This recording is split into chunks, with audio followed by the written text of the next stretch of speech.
अब बारी खबर विशेष उत्तर प्रदेश की यूपी की खबरें आपको दिखाते हैं। सीएम योगी ने राष्ट्रीय पंचायती राज दिवस पर प्रदेशवासियों को हार्दिक बधाई और शुभकामनाएं दी। उन्होंने कहा कि पंचायती राज व्यवस्था भारत की लोकतांत्रिक परंपरा को सशक्त बनाने का एक महत्वपूर्ण माध्यम है।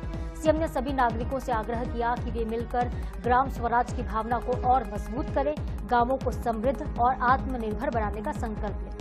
उनका कहना है कि यदि हम ये प्रयास सफलतापूर्वक तरीके से करें तो विकसित भारत और विकसित उत्तर प्रदेश का सपना साकार होगा। मुख्यमंत्री ने कहा है कि सशक्त पंचायतें ही समाज के हर एक स्तर पर विकास को सुनिश्चित कर सकती हैं। सीएम योगी ने लखनऊ में क्षेत्रीय कृषि सम्मेलन का शुभारंभ किया। उन्होंने कहा है कि उत्तर प्रदेश कृषि उत्पादन के क्षेत्र में उल्लेखनीय प्रगति कर रहा है।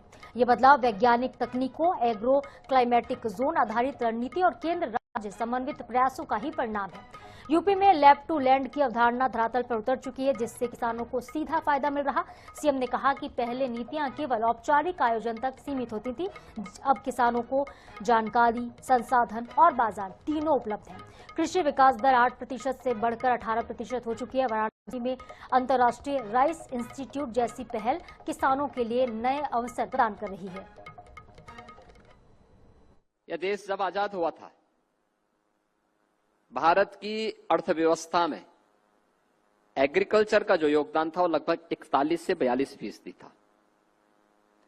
लगातार कृषि का कम होता गया। एग्रीकल्चर और मैन्युफैक्चरिंग,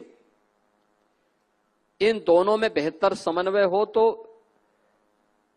विकास उतना ही स्पीड अप होता है, उतना ही उसमें गति बढ़ती है, उसकी गति बढ़ती है। हमारे यहां मैन्युफैक्चरिंग अभी भी 15-16 के आसपास है, लेकिन एग्रीकल्चर में हमारा शेयर लगातार घटता गया। एग्रीकल्चर का जो भारत की अर्थव्यवस्था में योगदान होना चाहिए, आज ये 41-42% से घट करके 20-21% तक सीमित रहा है। लेकिन हमने इसको वैल्यू एडिशन के साथ जोड़ने के लिए जिस नए प्रयास की आवश्यकता है, उस पहल को और मजबूती के साथ कुछ हुए हैं और कुछ और अच्छे ढंग से आगे बढ़ाने की आवश्यकता, नेतृत्व देने की आवश्यकता।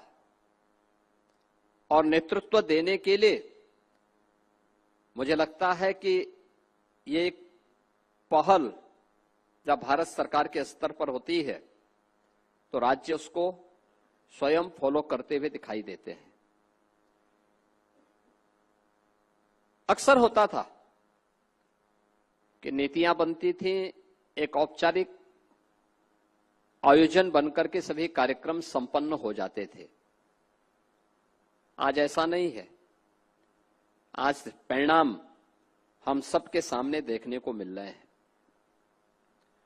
और मैंने इस बात को देखा है कि पहली बार यानी थोड़ा सा प्रयास कर लें तो हमारे अन्नदाता किसान इतने मेहनती हैं, इतना व्यवहारिक जानकारी उनके पास है। हमें शासन की योजना के बारे में उन्हें थोड़ा अवगत कराना है और वह अपने आप ही उससे बेहतर परिणाम देने को तैयार है। नगर निगम लखनऊ के विशेष सदन में नारी शक्ति बंधन अधिनियम पर विस्तृत बातचीत हुई, जिसमें निंदा प्रस्ताव सर्वसम्मति के साथ पारित हुआ। बैठक में पार्षद, अधिकारी और कर्मचारी शामिल हुए। सदन में हालिया घटनाक्रम और महिला सम्मान से जुड़े मुद्दों पर गंभीर विचार विमर्श हुआ। महापौर सुषमा खरकवाल ने अपने संबोधन में भावुक शब्दों में कहा, ये केवल महापौर नहीं बल्कि सैनिक परिवार से जुड़ी महिला के रूप में यहाँ पर खड़ी है।